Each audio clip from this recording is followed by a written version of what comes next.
Exam मंत्रा में आपका स्वागत है। आज देखते हैं फिजिक्स के कुछ महत्वपूर्ण सूत्र जो कि बार बार ग्रुप डी में पूछा जा रहा है और इसके बेसिस पे न्यूमेरिकल भी पूछा जा रहा है। बहुत सारा न्यूमेरिकल आ रहा है, तो देखते हैं। इससे इसके बाहर मतलब जितना इसमें फॉर्मूला दिया गया उससे बाहर नहीं आएगा। देखते हैं पहले गति मोशन का। तो मोशन का प्रथम 3 फार्मूला है। पहला है v बराबर u प्लस ए टी, दूसरा है s बराबर U T plus half A T square, और तीसरा है v स्क्वायर बराबर यू स्क्वायर प्लस 2as। तो v जो होता है प्रारंभिक वेग होता है, फाइनल वेलोसिटी। u जो है प्रारंभिक वेग होता है, और s जो है दूरी या विस्थापन होता है, और a एक्सेलरेशन होता है जिसको त्वरण भी कहते हैं।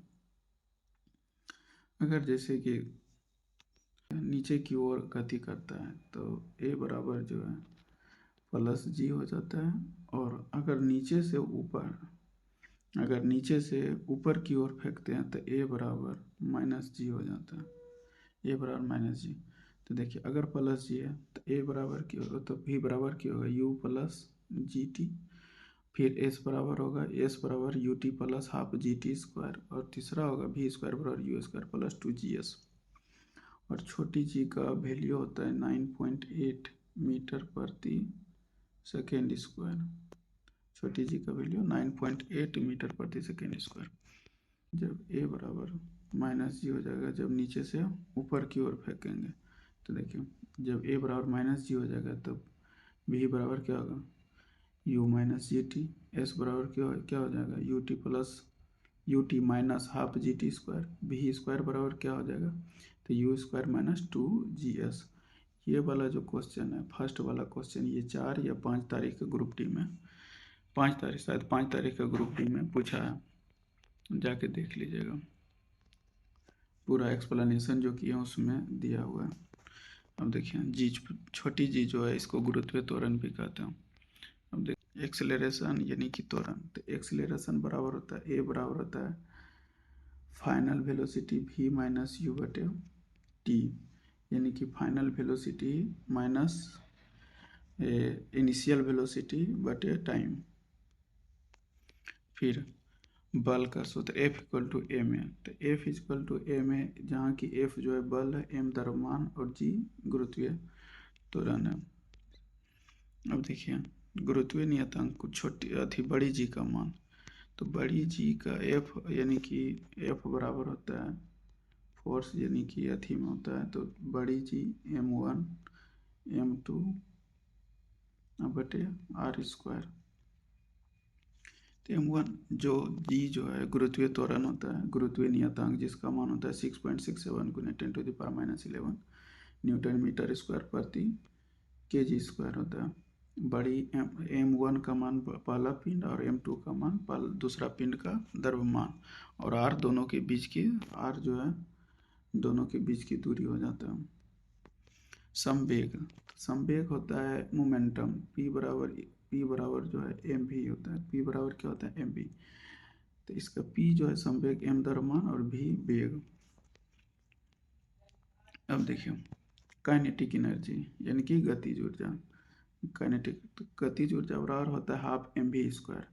अगर हाफ एम भी स्क्वायर और p बराबर अगर एम भी रखेंगे, एम भी और v को उधर छोड़ देंगे तो p बटे m बराबर v। अब v का वेलोसिटी, v का मान इसमें रख दीजिए, v का मान तो क्या हो जाएगा हाफ, अगर v का मान रख दीजिए तो हाफ m और v का मान इधर रख दो तो p स्क्वायर बटे m, तो p स्क्वायर बटे m स्क्वायर से ये घट जाएगा, तो हाफ क्या हो जाएगा p स्क्वायर बटे m। ये भी एक फॉर्मूला होता है, ये इसको बोलते हैं गतिज ऊर्जा और संवेग के संबंध। स्थितिज ऊर्जा बराबर पी बराबर एम जी एच भी होता है, डब्ल्यू बराबर भी एम जी एच होता है। पी बराबर क्या, स्थितिज ऊर्जा बराबर पोटेंशियल एनर्जी, पी बराबर स्थितिज ऊर्जा, और वर्क बराबर भी एम जी एच ही होता है। अब शक्ति का देखते हैं। पावर शक्ति बराबर होता है पावर का जो है शक्ति और P बराबर W बटे टी होता है। तो P बराबर W बटे टी होता है। तो देखिए P बराबर W बटे टी और P बराबर, अब देखिए W का मान mgh, तो mgh रख देंगे अब बटे टी, तो ये वैल्यू भी एक निकल के आता है। प्लायन वेग जैसे एस्केप वेलोसिटी से 11.2 मीटर प्रति सेकेंड पृथ्वी का एस्केप वेलोसिटी अगर बोल दे कि एस्केप वेलोसिटी निकालो प्लायन वेग, तो वी यानी कि वेलोसिटी अथी एस्केप वेलोसिटी वी बराबर होता है √2 GR, जहाँ R जो है अगर पृथ्वी का निकालना है तो पृथ्वी का त्रिज्या, अगर अति चंद्रमा का निकालना है चंद्रमा का त्रिज्या, अगर सूर्य का भी निकालना है तो सूर्य का यहाँ पे त्रिज्या हो जाएगा। अब कक्षीय वेग, तो कक्षीय वेग हो जाता है इसका जो होता है ऑर्बिटल वेलोसिटी, तो VO बराबर होता है सिर्फ GR होता है। क्या होता है GR, तो G वही जो त्रिज्या है और जी जो है छोटी जी जो है उसका 9.8 गुने 9.8 गुने मीटर प्रति सेकेंड। अब देखिए आवर्तकाल यानी कि सरल लोलक का अवधि सूत्र जो है, सरल लोलक का अवधि सूत्र जो है होता है T बराबर 2 पाई √L/G, और जी जो है वही जी है जो 9.8 गुने मीटर प्रति सेकेंड स्क्वायर। अब देखिए अगर L/G है तो जैसी सरलोलक का अगर ये अगर घटेगा, लोलक का अगर ये घटेगा तो टाइम भी घट जाएगा, और अब बढ़ेगा तो टाइम भी बढ़ जाता है, क्योंकि टी समय अवधि लोलक की लंबाई जी गुरुत्वीय त्वरण। अब देखिए तरंग होता है v बराबर n लैम्डा। क्या होता है v बराबर n लैम्डा, जहाँ v क्या होता है चाल या वेग, n आवृत्ति होता है और लैम्डा जो है तरंग दैर्ध्य होता है। अब दर्पण का देखते हैं। दर्पण सूत्र, समतल दर्पण में प्रतिबिंब की दूरी वस्तु की दूरी, देखिए कौन ये यहाँ पे गलती हो गया। तो प्रतिबिंब देखिए समतल दर्पण में अगर जैसे दो समतल दर्पण है, एक समतल दर्पण ये समतल दर्पण, अगर इसके बीच के मान लो कि ये दोनों 90 डिग्री अथी है, 90 नहीं 180 डिग्री पर है, तो इसका अगर समतल है तो समतल डिग्री में क्या होता है 360 बटे थीटा या 360 बटे थीटा -1। अगर इसका वैल्यू सम संख्या आता है, यानी कि जैसे 4 आ गया, 6 आ गया या तो 8 आ गया, तो -1। अगर विषम आता है तो -1 नहीं किया जाता है। अब दर्पण सूत्र होता है 1/f बराबर 1/v प्लस 1/u, जहाँ की u होता है वस्तु की दूरी, u क्या होता है वस्तु की दूरी, v प्रतिबिंब की दूरी, f फोकस बराबर होता है वक्रता त्रिज्या, यानी कि वक्रता त्रिज्या r बराबर 2 फोकस। लेंस सूत्र क्या होता है 1/f बराबर 1/v माइनस 1/u, यानी कि प्रतिबिंब की दूरी माइनस वस्तु की दूरी। इसे लेंस सूत्र और दर्पण सूत्र से ग्रुप डी में बहुत सारा क्वेश्चन पूछा जाता है, थोड़ा सा देख लीजिएगा।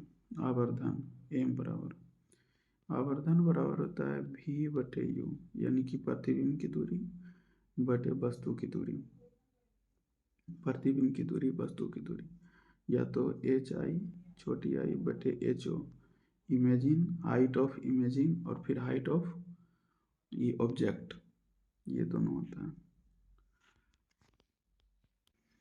सरल सूक्ष्मदर्शी जो है एक प्रकार से ये उत्तल लेंस ही होता है, एक प्रकार से क्या होता है उत्तल लेंस।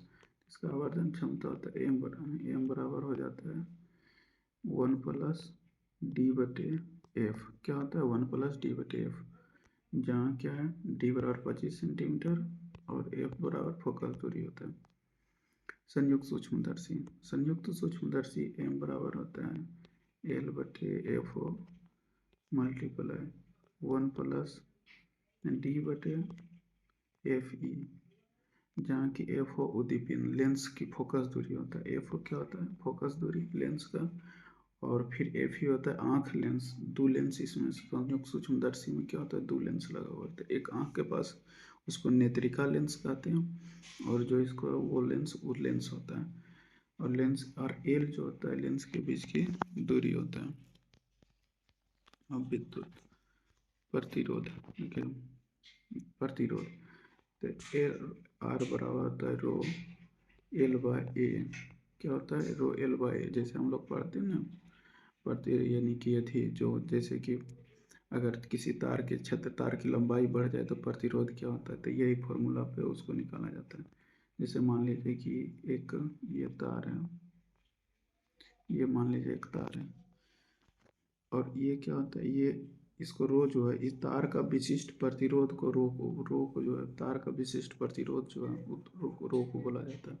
तो ये जैसे अगर लंबाई बढ़ाएंगे तो क्या बढ़ जाएगा रेसिस्टेंस, अगर एरिया बढ़ाएंगे इसका तार का ये बोला अगर एरिया बढ़ाएंगे, एरिया बढ़ा है रेसिस्टेंस घट जाएगा, और एरिया घटा है रेसिस्टेंस बढ़ जाएगा, इसी पे डिपेंड करता है। जैसे रो विशिष्ट प्रतिरोध जो तार का होता है वो तार पे डिपेंड करता है, जैसे तांबा का प्रतिरोध सबसे ज़्यादा कम प्रतिरोध है ये, अगर इलेक्ट्रिक में देखा जाए तो गोल्ड का होता है, फिर चांदी का होता है, फिर तांबा का होता है, फिर एल्युमिनियम का होता है, ऐसे होता है।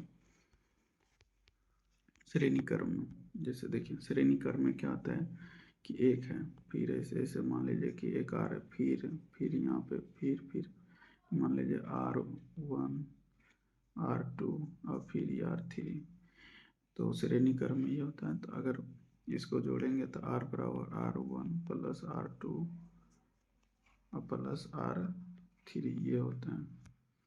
समांतर क्रम में क्या होता है कि जैसे मान लीजिए एक बॉक्स है, तो यहाँ पे एक प्रतिरोध लगा दिए, फिर यहाँ पे एक प्रतिरोध लगा दिए, फिर यहाँ पे एक प्रतिरोध लगा दिए, ये हो गया R1, ये हो गया R2 और ये हो गया R3। तो क्या होता है यहाँ पे इसका हो जाएगा 1/R1 plus 1/R2 plus 1/R3। अब विद्युत शक्ति, जैसे विद्युत शक्ति P बराबर यानी कि पावर बराबर होता है VI। अब ओम के नियम से तो V बराबर क्या होता है, V बराबर IR, ओम के नियम में पढ़ेंगे V इक्वल टू क्या होता है, V इक्वल टू IR। अब देखिए अगर P बराबर VI है, ठीक, अब P बराबर VI है तो यहाँ पे, और उसके बाद V बराबर IR, तो अगर P बराबर V का वैल्यू अगर IR लिख देते हैं और फिर I है तो क्या हो जाएगा I²R, तो वही P बराबर होता है ये I²R। फिर इसी को V के वैल्यू अब निकाल लीजिए, इधर से V का वैल्यू ना तो I का वैल्यू निकाल लीजिए, तो I का वैल्यू निकालेंगे तो क्या हो जाएगा, तो V/R बराबर I। अब I का वैल्यू पुट करेंगे तो P बराबर V²/R² और गुनी एक R, गुनी क्या है एक R, तो ये R कट जाएगा तो क्या बचेगा ये V²/R। जूल के नियम से हीट देखिए जूल के नियम से हीट जूल का नियम।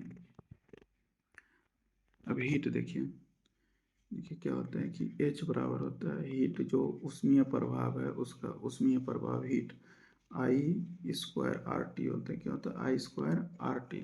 अब इसी में हम लोग बहुत सारा जैसे H जो उष्मीय प्रभाव I धारा, R प्रतिरोध और T क्या है समय।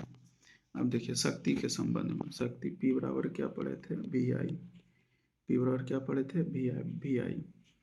अब देखिए P बराबर VI, P बराबर I²R और P बराबर V²/R, ये तीन फॉर्मूला पढ़े थे। अब देखिए तो H बराबर क्या होता है, देखिए H बराबर I²RT। देखिए अब देखिए P बराबर क्या, यहाँ से देखिए P बराबर I²RT, अगर I²RT के जगह पर P रख दें तो H बराबर हो जाएगा PT, ठीक। एच बराबर पी टी। अब भी विभवांतर के संबंध में देखिए, जैसे पी का वैल्यू था कितना, वी स्क्वायर बटे आर। अब देखिए एच के जगह पर अब एच, अब देखिए एच बराबर पी टी था, ठीक। अब पी के जगह पर वी स्क्वायर बटे आर रख दें, तो वी स्क्वायर बटे आर मल्टीप्लाई क्या हो जाएगा, टी। तो एक फॉर्मूला फिर आ गया किसका, एच का, वी स्क्वायर बटे आर गुने टी। मोस्ट इम्पोर्टेंट ये सब फॉर्मूला है, ये सब हमेशा पूछा जाता है। आरआरबी ग्रुप डी हो, टेक्नीशियन हो, सब में पूछा। टेक्नीशियन में ये वाला पूछा था, ये 2023 वाला जो टेक्नीशियन था, 2023-24 वाला जो टेक्नीशियन था, ये वाला क्वेश्चन पूछा था, मेरा ही शिफ्ट में था।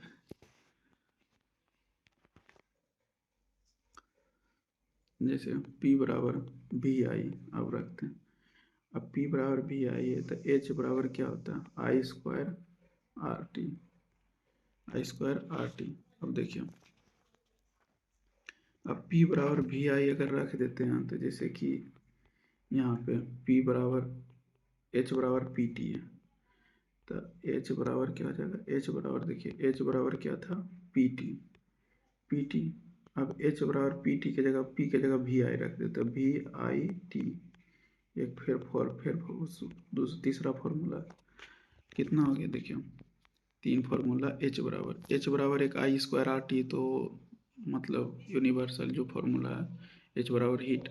फिर देखिए एच बराबर यहाँ एच बराबर पी टी, एच बराबर वी स्क्वायर आर आर गुने टी। अब फिर देखिए एच बराबर वी, जहाँ की वी क्या है, टी, आई जो है करंट है यानी कि धारा, टी समय, वी विभवांतर, यहाँ भी विभवांतर है, यहाँ देखिए पी शक्ति, अब भी वोल्टेज भी होता है। हो गया। अगर ये वीडियो अच्छा लगा हो तो चैनल को ज़रूर सब्सक्राइब करें, दोस्तों के साथ शेयर करें, और जिसका मतलब एग्ज़ाम है आगे शिफ्ट में वो तो इसको ज़रूर ये फार्मूला रट के जाएं, 3-4 नंबर तो पक्का होगा ही होगा। Thank you.